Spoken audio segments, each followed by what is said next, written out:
Hello, everybody, and welcome to episode 2 of the FlyX podcast. I say episode 2, you probably won't remember episode 1 because it was a year and a half ago. But yes, I'm here with Doofer again, and we're recording the podcast again. So say hi, Doofer. Hello, hello. How's it going? You might be from his channel. If you are, welcome to mine. If you're from my channel originally, then there'll be links to Doofer's channel in the description, so go check it out. He does excellent tutorials. That's how I learned a lot of my VFR stuff. I say VFR, I mean GA, because VFR is just the type of flying with GA, isn't it? Yeah, I guess so, yeah. And technically, you can do VFR in an airliner. Yeah, That you takes me do. back. I know I'm going off on a bit of a tangent here, but it just reminded me I was flying into Liverpool once, and I had control, and I like when I'm listening to control, I sort of tune out in my head. I tune out the rest of it and just listen out for my call sign. And but what happened? I just all of a sudden heard the control. They were talking and everything, and then something that stood out to me. I said the controller go, "I'm sorry, but I cannot facilitate a VFR in an MD-11." Yeah, that made me giggle a little bit. Why not though? I mean, airliners do circuit training for maintenance purposes and that, so Yeah, why not have a VFR flight I in suppose an it just DAA or something? it was just a strange thing to hear, and it made me laugh. So if you're listening and you're the person who did that, then thank you. That was Kudos, yeah. good effort, good try. I don't think I dare to try to say that on the network. Yeah.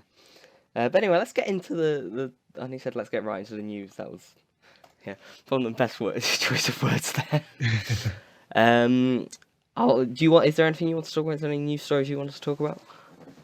Not particularly. I know you said before we started that we'll talk about the PMDG 747s, but I mean, I know you've got a few things that you want to bring up first, so yeah, I mean, you bring those up and then we'll kind of run with that. Yeah. Well, I think we're sort of doing chronological order. At the start of this year, 2017, the FS Labs A320 was released. Well, I say it was released. It was released for P3D. It was originally out for FSX, but I don't use FSX, so I got it when it came out for P3D. And that was an interesting purchase, especially when I saw the price tag. Yeah, it was quite a bit, wasn't it? Yeah. In defence of that, though, PMDG's price tags are quite high as well. I know a lot of people Yeah, say I mean, that they are quite comparable. And I will say, I know you've not flown it, but I will say that the FS Labs is up to, if not beyond, PMDG quality. wow. Yeah, I definitely consider it. That it's a bit difficult to get used to, like because of what it does. It has to hook into the sim in some weird ways, and it's very easy to mess it up technically. Like I think they might have fixed this in a release, in a not really an update. But before, like you couldn't load a panel state. If you loaded a panel state and then tried to load another one, it would like make the buttons in the FMC, so they just didn't work. That might have been a problem on my end, though I don't actually know. I Hmm. didn't see. Yeah. If anyone, there's probably no one that saw it, but I tried to do a live stream in the FS Labs, and never got off the ground because it was the first time flying it, and within an hour, I'd restarted the sim about 10 times because I just kept messing Yikes. things up. But that was my bad. People say Airbuses are easy to fly. They're not. They're not easier than Boeing's to fly. There's more automation, but the automation will screw you over a lot more. It's easy to make mistakes, I find.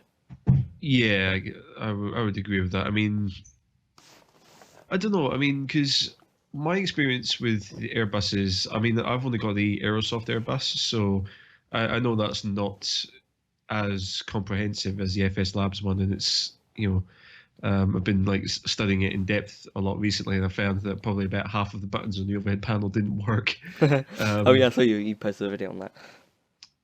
but I mean, would you say even like with like the FS Labs level of Airbus, would you say it's still easier for anyone who's transitioning from GA aircraft or smaller aircraft up to commercial jet type aircraft? Would you say an Airbus is easy to learn than the Boeing, or I'm not sure, because of to that be honest. automation, or? I used to think it was because it was easy. Well, the Aerosoft was easier to fly than the 737. Um, but I don't know because in hindsight I was thinking, well, the throttle system is incredibly different. That's so It's weird, true, isn't yeah. it? The detent system. Like when I Yeah. first got the Airbus and I was learning, I was like, what? It took me ages to get my head around how that was because I was so used to having especially with flight sim, because in real life, like you've got the throttle, you engage the auto throttle, like in this in the bow, and it just moves the throttle. In flight sim, you've got your physical throttles, and then you've got like the throttles in the actual sim, and like Yeah. they're once you engage auto throttle, it's like they become separate. Yeah. Yeah, I It's see what you mean. yeah, it's weird. Like you can move your physical throttles, and it doesn't do anything because the auto throttle's on. Um, and there's that's separated a lot. One thing I've meant to mention this about the FS Lab. The thing I love about it the most, you know, the detent zones are there Hmm. like for climb, flex, toga. You can change them, so you can make them larger. You can change the positions of them, the values. Wow, really? Yeah, and do you know why that's so good for me? The throttle thing I Because make. because of your project, yeah. Yeah. If you don't know, by the way, I'm talking to the podcast. I'm making a throttle system for flight sim for the Airbus. It's going to have like the thing where it clicks into the detents properly. Um, and I was worried that I'd get them imprecise and everything. And they wouldn't line up properly. Um, but I can just change them now in the FS Labs, which makes it so much nicer. I was a very Oh, happy that's really person when good. I found that out. Yeah. Um, So yes. Anyway, that's enough about the FS Labs. Do you want to mention the PMDG? Because I know, yeah, the 747. I mean, because you have that. Yeah, so yeah, I picked up the PMD. I can never say those letters together. The PMDG. PMDG 747 version 3, or Queen of the Skies 2, the most recent one from PMDG. I picked that up a couple of nights ago. It was about 2 days after release, and yeah, I mean, I'm really enjoying it. I haven't done too much flying with it since I got it. Pretty much my experience with it was running through the tutorial flight that comes with the plane. And yeah, I'm really liking it. I've been thinking for a while about getting a long range jet. Um, and then when that was kind of announced and people were saying, oh, it's going to be due for release soon, then I thought, okay, well maybe I'll wait for that to come out. Because I've been tempted to pick up the 777 Yeah, quite recently, but then I heard the 747 was coming out, and I thought, well, it's a four-engine plane. It's something a bit new, a bit different. So, and of course, it is such an iconic aircraft oh yeah, anyway. yeah, Um, so yeah, I was just, patience is a virtue. So I waited for it to come out, and then as soon as it came out, I kind of thought, well, a lot of people are probably going to want to see some content on it, so I'll get it as soon as possible and get flying it as soon as possible, really. yeah, Um, and yeah, I mean, I've got the 737 NGX as well, so expected, as PMDG, they've got a great reputation for high quality aircraft, yeah, and yeah, the 747 doesn't disappoint at all. yeah. I got it as well. I've done one flight in it so far. I must say it's very good. I'll talk more about what I like in a minute. But obviously, you saying a lot of people have been anticipating it. I flew online last night. I flew out of Heathrow. I'm not kidding you. There was about 6 747s online departing out of Heathrow at the same time. So it was so cool. And I bet Um, they were all this new PMDG one as well. yeah, yeah. Because there was a first PNDG. There was the V1 PNDG, 747. That I think it was good in its time, but it became very dated. I don't know if it even worked in P3D. And then there was the iFly. Now I've flown the iFly. You probably seen my video on it. Yeah. That it was. I don't know. I had an interesting relationship with the iFly. It seemed to work most of the time, but it didn't seem to work well. The lighting in it was bloody awful. I'll say that. And for the record, the PMDG lighting is incredibly nice. Um, and it lagged constantly. Oh, the frame rate was incredibly awful. Like, I'd get say flying something like the 737, I'd get about half the frame rate in the Wow, iFly. really? Yeah, Thanks. it was not a pleasant thing to fly. um, and I flew it for a little bit, but then I sort of thought this one was going back to the 777 and used that as a long haul. On improvements with the 747, on things that the 747 has done better than the 777, which I know it's not really its predecessor, but it's another PMDG long haul aircraft. So they've got some of the same features. Do you want to know? It's going to sound so silly, but the thing the improvement over the 777 I love about it the most is there's an arm all and a disarm all button on the doors. So many times I'd have to Yeah. go clicking all the buttons. Oh my god!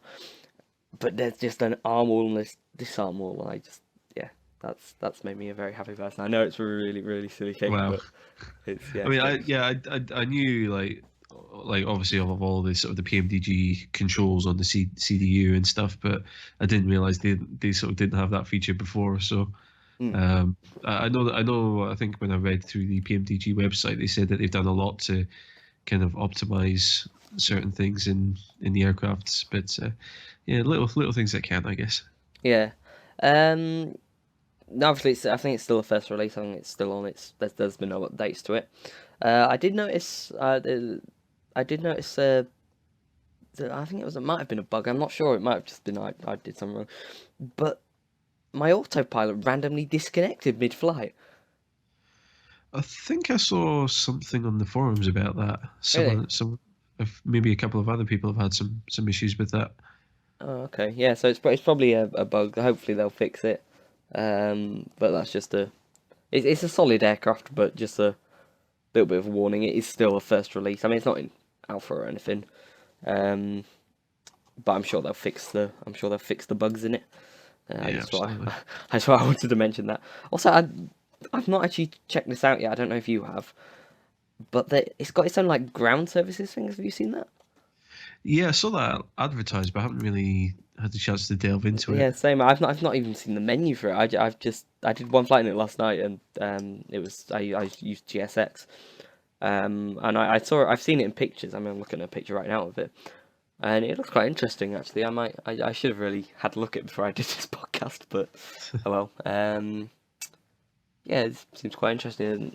I don't know if that'll be a proper alternative to GSX. What it does remind me of is the trying to remember who makes it. There's an A330 for X-Plane. No, not Black Box. They make for F6. Jar Design. That's them. Jar Design make an A330 and an A320 for X-Plane, and it's got like this ground services thing where you can get catering trucks, stairs, baggage loaders, and everything. It's quite cool. Nice. Yeah. Oh, wow. I was just gonna say they'll probably be able to really take advantage of that because one of the kind of new features in X-Plane 11 is the sort of improved ground vehicle Oh yeah. kind of I don't know what you call it, like feature or within the game engine now. So I know that Laminar Research have done a lot of work on improving that. So I guess add-on developers will really be able to take advantage of that with add-on aircraft and X-Plane. Hmm. Yeah. And with PMDG, I'm not sure if they are if the ground vehicles are animated or not, because I know quite a lot of add-on aircraft have GPU units that you can enable and they just kind of sit there in front of the plane. But I'm not sure if, as I said, I'm not sure if the PMDG ones are animated or. Yeah, I'm gonna actually have a look. And it's cheating. I'm gonna have a look on YouTube. I did see. Oh yeah, go ahead.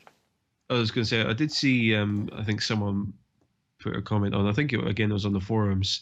I believe that on the cargo variants of the 747 that you can actually sort of open up the front of the plane. Yeah, I've seen that on streams. Yeah. So that's quite a bit. That's a very cool feature. So that is cool. Yeah, I can't wait to do some cargo flights in that. It'd be very good for like the streamers who do like kind of like proper like videos and stuff. Yeah. On it, that'll be like really cool kind of immersive feature to have, I guess. The trucks and everything they are animated. Ah, nice. Yeah. Have to look into that then. Yeah, it just looks like a aircraft specific version of GSX. The only thing is one thing I wish they had done is it says PMDG on all of the things. I wish they at least left them like blank or come up with a way of like having ones for the actual liveries. Maybe not for every livery, but for like the main ones they have in their operations center. Yeah, I think that would have been a I nice mean, touch, but it's not necessary. I'm sure, because I'm sure when I did my live stream with the aircraft, someone asked about PMDG releasing a software development kit. So probably when they do that, they'll people will be able to mod the ground vehicles for for real world ground services and stuff. Yeah. Like was it Menzies and Service Air and companies like that. Mm. What does that mean? Do you use GSX? No, I don't. No. No. I was, yeah. So you'll probably if they brought that out on like the 7.3 and the triple, then it could be handy for people like you that don't use GSX. Yeah, definitely. Also, actually, Well, it'd probably be handy for me because GSX does seem to cock up a lot. I know there's an Aerosoft sort of alternative to GSX that's recently had an update. I can't remember what it's called. It's like AED or something. oh yeah. Is it not ASE possibly? Yeah, Aerosoft Environment or not sure, but yeah, I remember when I was pouring through the documentation for the Airbus Aerosoft Airbus, they kind of like sneaked in a few references to that product as well. It's just like, oh, you've got a commercial jet. Well, why don't you buy this other product that we have? So to make it more interesting. Yeah. Oh yeah, here it is. It's it's AES. It looks. AES. I've not even. Oh, sorry, the mic. I've not used it. I don't know how good it is. I mean, the fact that everyone uses GSX instead of it, I mean, that might mean it's not that good, but I can't judge. I've not used it. And they have updated it recently, so maybe it's got there. We'll see. I might get it sometime. It's €15 on the Aerosoft store, so that's like £13, £12, I'll be about between maybe 11 and 14 pounds. So I guess. Oh yeah, speaking of Aerosoft and on their store, I hear they're making a new website. New website. Yeah, which is good. I tweeted about this, I think, which is good because their current website is bloody awful, to put it frankly. It is. Oh yeah, here we go. Aerosoft bringing new store to the community next week. Ooh. Oh, next week. Awesome. Yeah. So yeah, because the one at the moment is like, I mean it's all right when it works, but I'm sure like 60% of the time I go on it, it's like the CSS has failed and it looks all like I'm looking at something from the 1990s. Yeah, I've had that once or twice. I mean, it's not a particularly user friendly website to begin with. I'm not a fan of that kind of website. And then when you have the kind of like the I guess the style issues with it as well, then it does look like just like a kind of a archaic folder structure. Yeah. I'm a big fan of Orbex's website. They've got they've done a really nice job with it. Yeah, that's nice. Also, the people who make FSF SL. I've got the same problem as Frugal. I can never pronounce them. The word letters for it. FSFX packages. There we go. The people who make the immersions and Chaseplane. Yep. Yeah, they've got quite a nice site as well.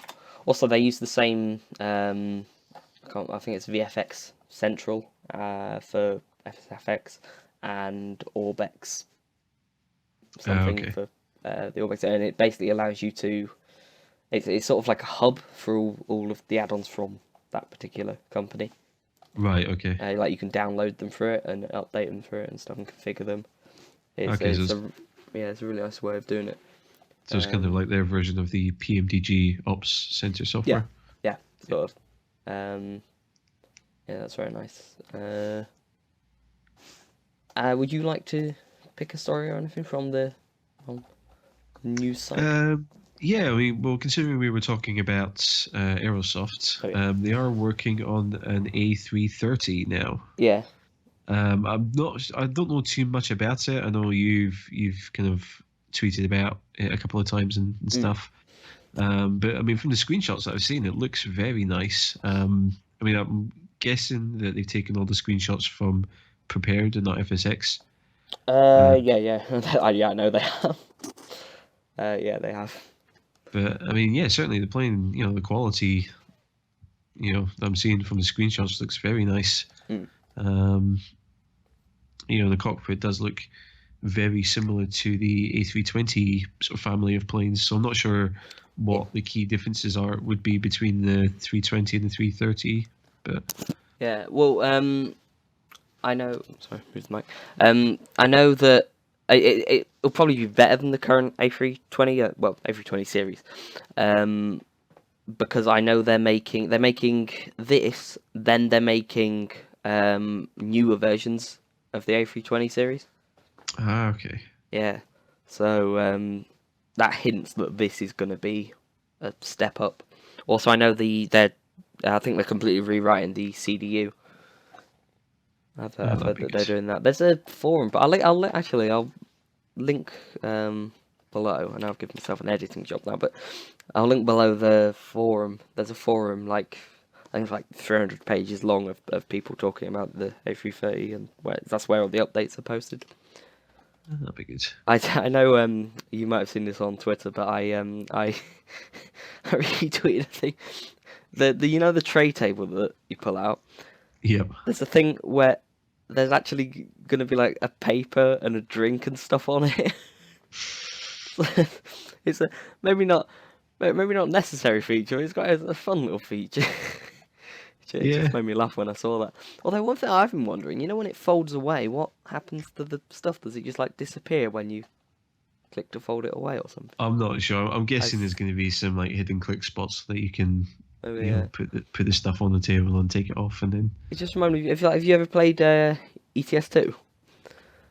Euro Truck. A couple of times, yeah. Yeah, well, there's this DLC for it where you can get like things in the cab. Yeah. It just reminded me of that. It's the same with Elite Dangerous. Like you can get these like little bobblehead. Oh yeah, I remember that. Yeah, I remember that. I've not played Elite Dangerous in like 2 years now. Oh, I fell out with it a few months ago. I got the beta. I remember I know this is slightly on flight sim related, so I do apologize, but I got the beta for it like 2 years ago, and I was playing that loads and loads and loads, and then when it fully released, it seemed to sort of become dry almost. It was weird. It was like it became the whole galaxy, and everything just seemed so far apart and so detailed. I preferred it when there was like only a few star systems. I guess it keeps like all the sort of activity more concentrated. So yeah, you bump into people, bump into other real world players more often and stuff like that. But I don't know. I mean, the problem I've had with it was, because I didn't play it that often, so I would often jump on and do like the community goals. Yeah. So that would be things like, deliver these types of resources to this space station or whatever, and then, and you could earn like a lot of kind of in-game money doing that. So I would always, just jump on for a good few hours, and happily play that, because it's like Euro Truck Simulator but in space. Yeah. And but then like people, because like the kind of the market and economy system in the game is kind of can be influenced, shall we say? Yeah. Like what happened with players who were going on and deliberately trolling others, what they would do is they would go and start wars like around that space station that everyone's trying to deliver stuff to. So the space station then gets shut down. They're not accepting deliveries or anything. And then you've got a cargo hold full of metal that you can't do anything with because, everything's shut down and locked down. And, and it's just like, I don't want to be committing so much time to that game to like not be able to do anything with it. So it was a bit frustrating. Yeah. So that's why I fell out with it. Ooh, you fly the Q400, don't you? Well, you have. I don't know if you've done it. I have it, but I haven't really had a chance to put too much time into it yet. Yeah, well, a little story is there's a immersive audio pack coming out for it. Now, I think I got the immersive, same company, immersive audio for the NGX, and it was amazing. It is amazing. So maybe that could be a buy for you Q400 pilots out there. So what does that do exactly? What does that add to the it just kind of base product? completely changes the sounds for it, Okay. and like I find I said this in my top add-ons of 2016. I find sound is a massive part of immersion. Like visuals, like good visuals immerse me a bit, but sound really immerses me. That's what I find. So these immersive, like when I got the ones for the NGX, I was just so much more immersed in it. It was very good. You know, like when you I don't know if you want to, but when you switch over from like engine electricity to, that's the technical term by the way, to APU power, when you switch over, it sort of like the click feels so solid, and you can sort of hear everything switching over. Yeah. The 737 for X-Plane, I can't remember, IXEG, there we go. The IXEG 737 has the same thing, and it just adds so much more immersion to it. So that could when that comes out, that'll improve the Q400. I've not got that much experience on the Q400. I've got it. I think it's just the Pilot Edition. Is it Pilot Edition? The one that's not got the gear pins in. Because you don't want to. Is that one you've got? Have you got the full professional version? No, I got the pilot one as well. I got the sort of the most basic of the three. Well, I know on the professional one, there's gear pins, and if you leave them in and take off, you can't bring your gear up, and you have to either complete the flight with your gear still down, or just return to base. Yikes! And then I've seen streams where that's happened to people. But luckily, when I get around to learning the Q400, that won't be an issue. Because I am someone who would forget. I don't know if you'd forget anything involving gear. Well, yeah, most likely I would. Yeah, let's be honest. Address the elephant in the room. Yeah. I don't know if any of you saw Doofer's live stream, but the folks of where was it again? Innsbruck, that's what it is. Yeah, Innsbruck. Got to see some sparks on the runway. Hey, look, it was a good landing. Okay. It was, yeah, it was. I've never known. That was crazy, because I've never known a landing without gear and it doesn't either just do the sort of reset thing, or bounce you back up in the air, and like your engine spool up again. I've never known that happen, so it must have been a pretty smooth touchdown. So well done on that. I forgot things like that. I didn't have the wheels out. I can't tell you the number of times I've forgotten to turn the APU off for the whole flight in the 777. Oh, dear. I do the flight and I land with like 10 tons less fuel than I should have, and I'm like, I wonder why. And then I go to start the APU to shut my engines down, and I was like, oh, it's already running. Also, I've left my cargo doors open before. Oh dear. That's an embarrassing one. I don't think you can close them when you're in the air as well. I might be wrong on this, but I don't think you can on the triple. You can't close them when you're in the air. I wouldn't think so. No, it locks off that thing, which I'm surprised though. I would have imagined that you would have got some sort of alarm or warning. Yeah, I thought so. I don't know. Maybe I just missed it. God knows. I think I was when I was quite new to the 777. We all make mistakes like this. Yeah, I mean it's part of learning and figuring out a plane. So we're coming to the end of the show now. Is there anything you'd like to mention?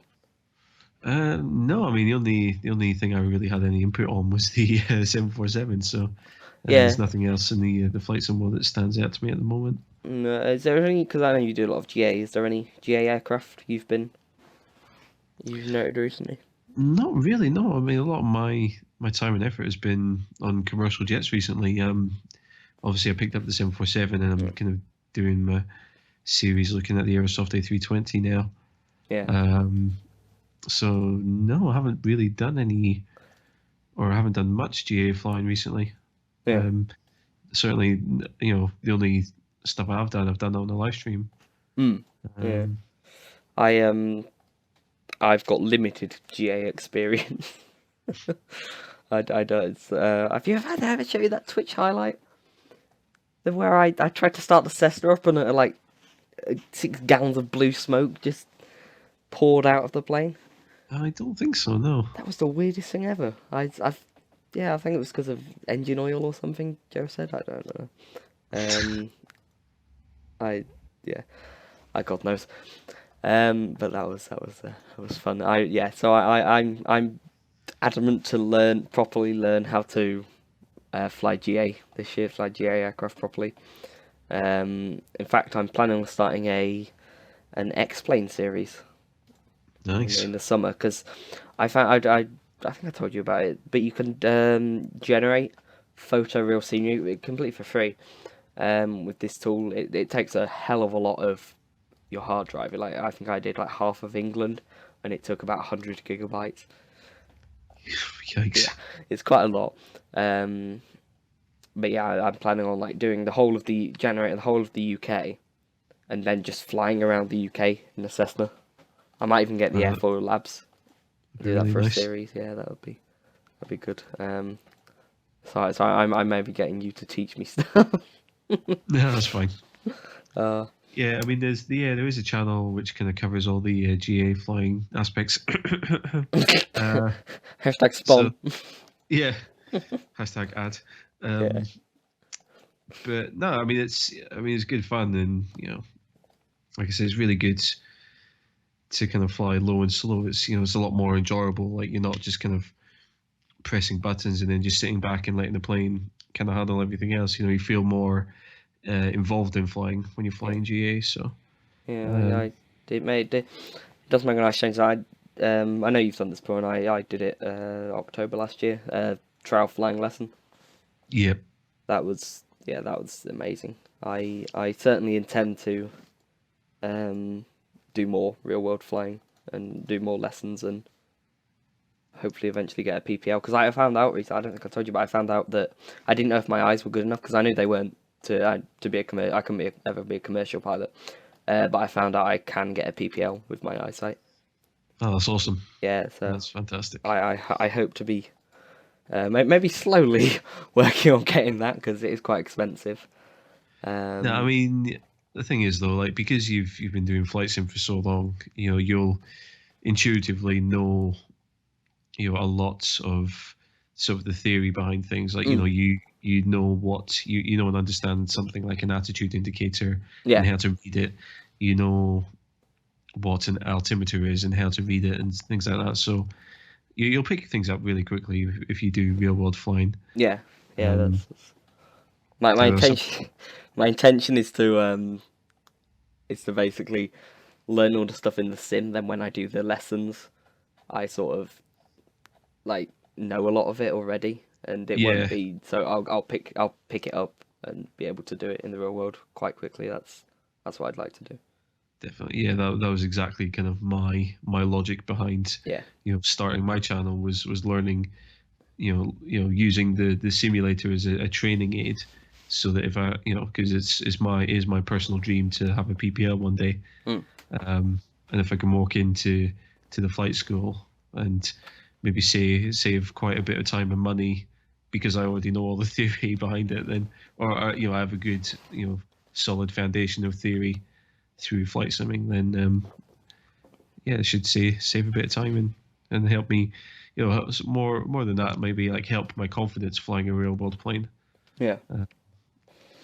Yes. Okay. Well, we're coming up on 35 minutes now, and the sort of the required, the sort of optimal length for these was 30 minutes. So I think we'll just wrap up now. So is there anything final you'd like to say? Nope. I think I've covered everything I wanted to. Yep.